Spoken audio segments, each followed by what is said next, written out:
YouTube ప్రేక్షకులందరికీ నమస్కారం అండి. మీ పద్మవాసు స్వాగతం చేస్తూ పద్మ గారు ఈరోజు తొలి ఏకాదశి సందర్భంగా మన ఇంట్లో సత్యనారాయణ స్వామి వారు వ్రతం చేసుకోవడం జరిగింది. అద్భుతంగా ఇప్పటి వరకు చాలా బాగా వ్రతం అయిపోయాక కథలన్నీ అయ్యాక మా అపార్ట్మెంట్లో కొంతమంది పేరెంట్ వాళ్ళు వచ్చారు. లలితా పారాయణం విష్ణు పారాయణం చేసుకున్నాక చాలా మాకు వచ్చినవన్నీ పాటలు పాడేసుకుని భోజనాలు చేసి తాంబూలం తీసుకుని మరి వెళ్ళాక చిన్న వీడియో ద్వారా మీ ముందుకు రావాలని వచ్చాను. మీకు ఒక మంచి పాట బాబా పాట కోరుకున్నారు. మా కూతురు ఉందే బాబా పాట కావాలి పిన్ని పాడతారా లేదా అంటే ఇప్పుడు దాకా మేము పాడుకున్నాం. ఇంకా దాన్ని తినలేదండి. అయినా సరే పాట పాడమని చూడండి కూర్చోబెట్టిందా నవ్వుతుంది అనమాట. అయితే ఇప్పుడు బాబా వారి పాట వెంకటేశ్వర స్వామి పెట్టి బాబా పాడేవి ఏంటంటే బాబా భక్తులు కూడా చాలా మంది ఉన్నారు.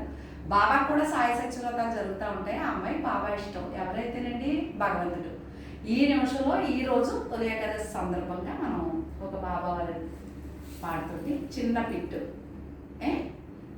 శ్రీ సచ్చిదానంద సమర్థ సద్గురు సాయినాథ్ మహారాజ్ కి జై. బాబా నిన్ను ఒక్కసారి చూడాలయ్యా, నా గుండె చాటు బాధ నీకు చెప్పాలయ్యా.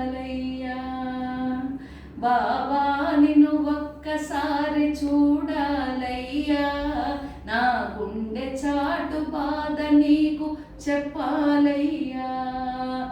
అమ్మా నాన్న అన్నీ నీవేనయ్యా, నిన్ను అయ్యా నీ ఒక్కసారి పిలవాలయ్యా.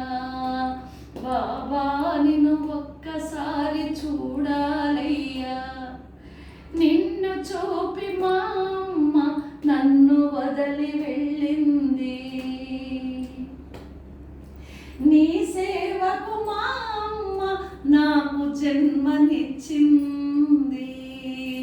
నిన్ను చూపి మా అమ్మ నన్ను వదిలి వెళ్ళింది, నీ సేవకు మా అమ్మ నాకు జన్మనిచ్చింది.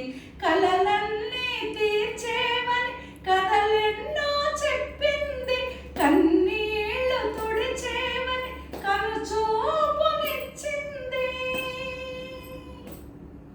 మాకు వెరచి నువ్వక్కడ మరుగైతే ఎట్టరా, మమ్ము మరచి షిరిడీలో కొలువైతే తప్పురా. బాబా నిన్ను ఒక్కసారి చూడాలయ్యా, నా గుండె చాటు బాధ నీకు చెప్పాలయ్యా. దీనులంతా నీ నామం ధ్యానిస్తూ ఉన్నారు, జగమంతా నీ కోసం జపిస్తూ ఉన్నారు.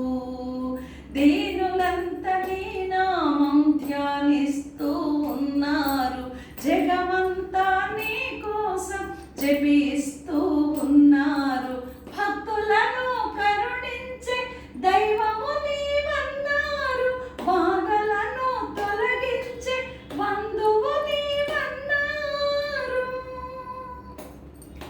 మాకు వెరచి నువ్వక్కడ మరుగైతే ఎట్టరా, మమ్ము మరచి షిరిడీలో కొలువైతే తప్పురా. బాబా నిన్ను ఒక్కసారి చూడాలయ్యా, నా గుండె చాటు బాధ నీకు చెప్పాలయ్యా.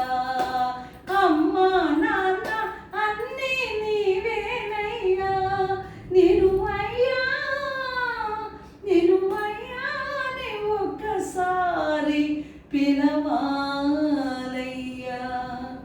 సాయి బాబా నిన్ను ఒక్కసారి చూడాలయ్యా, నా గుండె చాటు బాధ నీకు చెప్పాలయ్యా.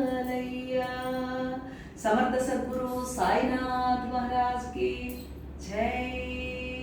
గురు పౌర్ణమి వచ్చేస్తుంది. బాబావారి భక్తులు అంగరంగ వైభవంగా జరిపేసుకుంటారు. ఇంకా 4 రోజులు ఏకాదశి అయిపోయింది, వచ్చి పౌర్ణమి గురు పౌర్ణమి. మా గురువుగారి దగ్గర నాకు విపరీతమైన ఆనందం ఏంటంటే ఇప్పుడు మాకు అక్కడ అక్క ఆపరేషన్ చేయించుకుని ఉంది. గురు పౌర్ణమి ఉంది కదా, అటు ఇటు కాకుండా ఎందుకు గురు పౌర్ణమి అయ్యాక వెళ్ళాలనుకుంటున్నానంటే నా పిచ్చి ఏ స్టేజ్లో ఉందో చూసుకోండి. అంటే భగవంతుడి పట్ల అంత ఇష్టం. అక్కడ ఎవరు 1 by 1 చూడొచ్చు, చెల్లి ఉన్నారని చెప్పేసి అక్క తేలిగ్గా ఉంది. పొద్దున్న దేవుడు చూపించాను. ఓకేనా. చాలామంది నేను నా అక్కకి ఇలా నా కళ్ళలో నీళ్ళు వస్తే చాలామంది మెసేజ్లు చేశారు. ఏంటంటే పద్మ గారు ఏం పర్వాలేదు, మీ భక్తి ఉంది కదండి, మీరు వెళ్ళకపోయినా సూపర్గా భగవంతుడు దగ్గరుండి చేయించేస్తాడండి, మీ తరపు కూడా ఆయనే ఉండని చెప్పిస్తే నిజంగా మనం కనుక దేవుడితో ఉంటే దేవుడు ఏదో రూపంగా మనకి అన్నీ ఆయనే నడిపేస్తాడు. నాకు ఇప్పుడు 2 కూతుళ్ళు ఇచ్చేసాడు. అబ్బాయి నాకు మేవరలో ఎవరో లేరు, నేను ఒక్కదాన్నే అనుకుంటే 2 కూతుళ్ళు వచ్చారు ఎడాపెడా. నాకు ఇంకా అంతకంటే ఏం కావాలంటే దైవ బలం ఉన్నా, ధనబలం ఉన్నా, అంగబలం కూడా కావాలి. అలాగా మనకి పిల్లలు వచ్చారు. చాలా ఆనందం. మా బుడదాని కోరిక మేరకి బాబా వారి పాట పాడాను, మీ అందరూ విని బాబా ఆశీస్సులు నాతో పాటుగా మా ఏడుకొండలోడు సత్యనారాయణ స్వామి వారు, అమ్మవారు, అయ్యవారు అందరూ ఆశీస్సులు నాతో పాటు మీకు కూడా ఉండాలని కోరుకుంటూ మరొక వీడియోతో కలుద్దామండి. నమస్తే.